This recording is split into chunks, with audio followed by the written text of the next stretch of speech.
Welcome to MindPower Safari, the ultimate thinking seminar taught in the African bush. Many people are subservient to their outside world because they live through their five senses. Their thoughts and results are influenced through what they see, smell, hear, taste, and touch. Such people are programmed to live from the outside in and allow their lives and results to be largely controlled by outside forces, many of which they have absolutely no control over. In the African bush, all animals have a massive reliance on their senses, simply in order to survive. You will learn firsthand all about this during the 4 days which you spend with professional business and leadership coaches Chris and Suzanne Stiles, supported by the Thornybush Game Reserve team of rangers and trackers.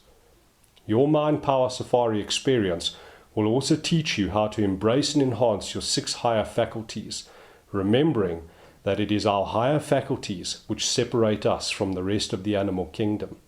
It's these faculties that will permit you to create a stellar lifestyle and achieve the business success you desire.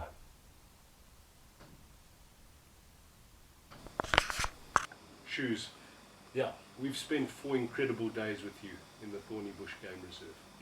We've seen the big 5, we've tracked lots of animals, and the thing that has been the most amazing part of this entire trip is the way that we've been watching how all the various animals rely on their senses for survival. Yes. Now, you told us about the baboon in the top of the tree, you've told us about vervet monkeys, you've told us about vultures and eagles and giraffes and all of that. Maybe let's start by talking a little bit more to the sense of sight, eyesight, and the incredible reliance that the animals living in the African bush have on eyesight. Yes. Yeah. They, firstly, in terms of eyesight, there's a lot of animals that are actually using the eyesight now. But a good example was the baboon being up in a tree. Yeah. What the baboon does actually, they rely more, hearing of course, but now on eyesight. It's a good example because the male baboon will be up in the tree and looking for the danger which it will be surrounded to them, that can pose to them. Now, when for example, the rest of them feed in the ground, the male baboon will be up in the tree and look.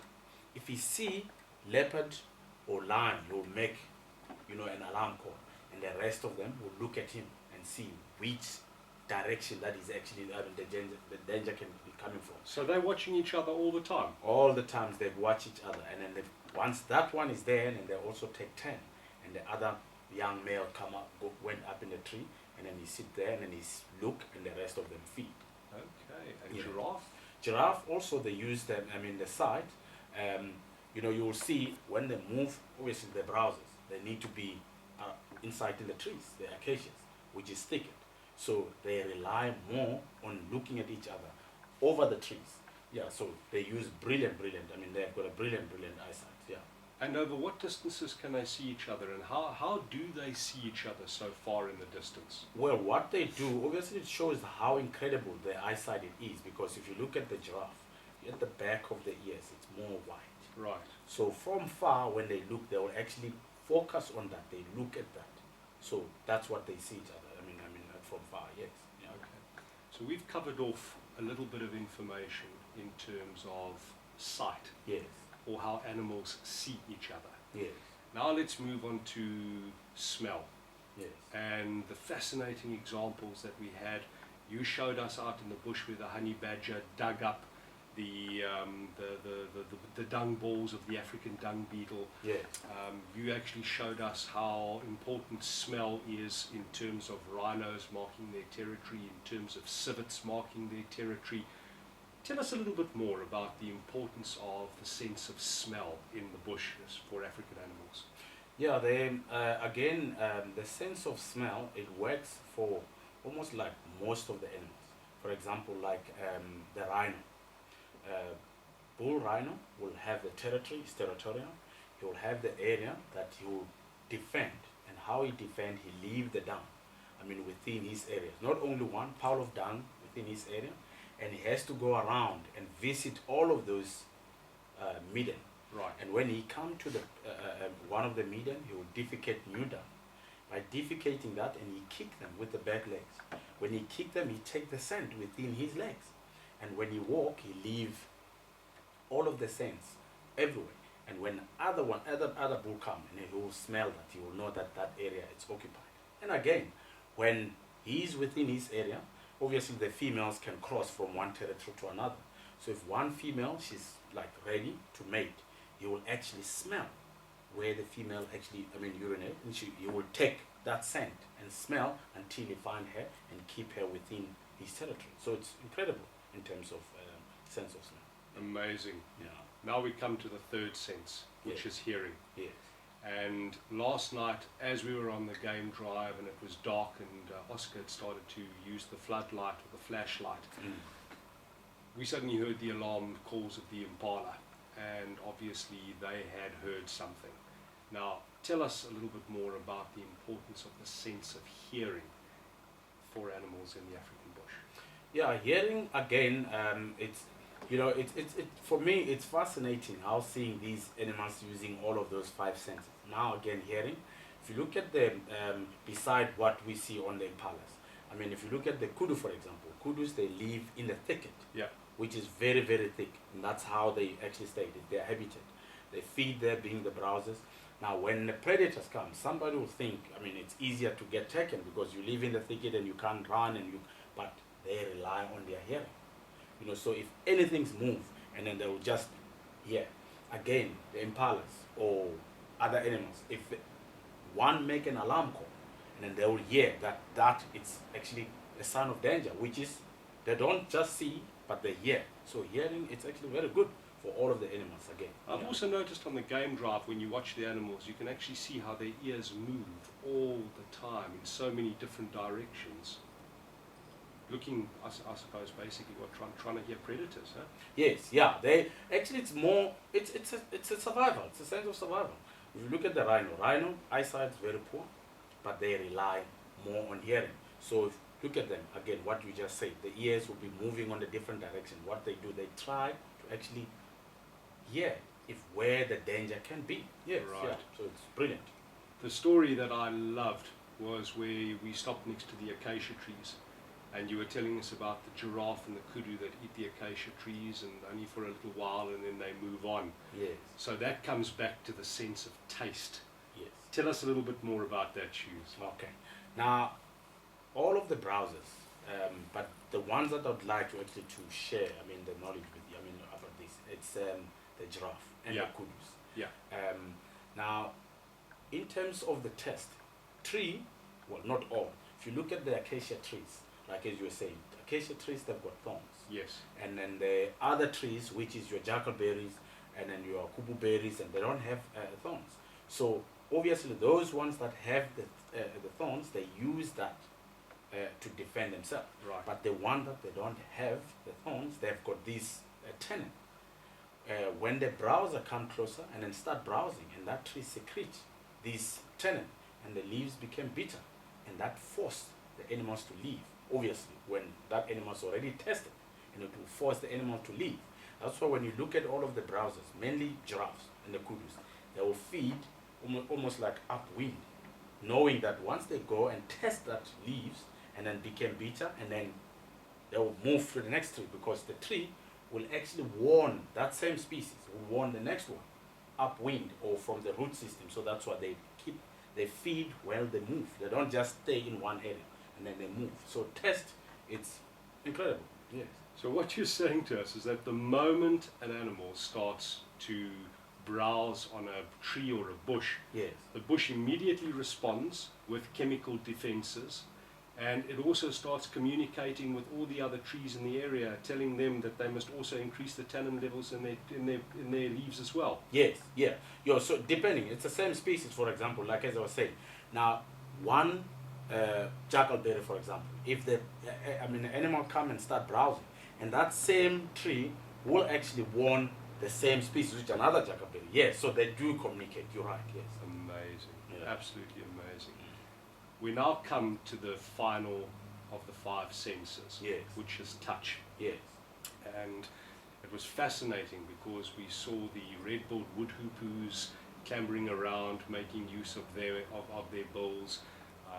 You showed us the rhino rubbing post. Talk a little bit more to us about the importance of the sense of touch in the African bush. Touch, it's for not mainly for mammals and also for the birds. You know, if we saw the hammercock, for example, Yes. right in the water hole, was busy looking for, you know, food inside there for like small frogs and stuff, and some insects that are in the water. They use their feet, you know, like that, you know, to because the water's dirty, you can't see through it. exactly. So they use, it's more on touch. So whatever it's actually they touch there, they know that it's food, and they'll go and take it. So obviously they don't more rely on the sea, like as you said, the water is dirty, but they will use their legs and to touch. Yeah, rhino. Tell us about that rhino rubbing post. That was brilliant. That was brilliant. Yeah. Now, rhino, they wallow in the mud, but they wallow in the mud. By doing that, they actually put extra layers for the mud in their body to suffocate the parasite. Now, once that mud is dry, they will go to the rubbing post and start rubbing. And when they do that, and then they remove the parasite that is in their body, again, it's, you know, rubbing and taking all of those parasites inside there. Yeah, so it's brilliant. So those are the 5 senses. Yes. See, smell, hear, taste and touch. Yes. The one thing that has always amazed me when we're on game drives with yourself and other trackers and other rangers Yes. is the guys are driving along and they look at these animal tracks and they get out of the car and they have a conversation and they might walk along the tracks for a certain distance, and then they come back to the vehicle with a plan as to how to try to show whatever it is to the tourists on the vehicle. Now, explain a little bit to us, given the fact that you're a very experienced tracker and a ranger.